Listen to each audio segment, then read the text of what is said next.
У. И иногда бывает такое ощущение, как будто у меня на шее кто-то сидит.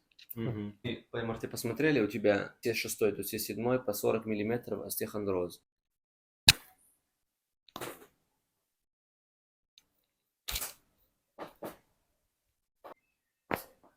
У. О, Я хочу еще в бассейн ходить. Угу. нормально. Другой разговор. Угу.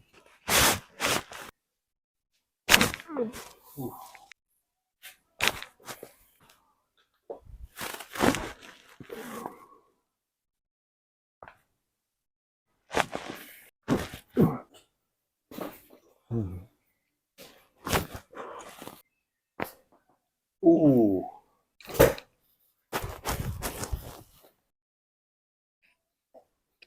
Хорошо. Легче? Угу.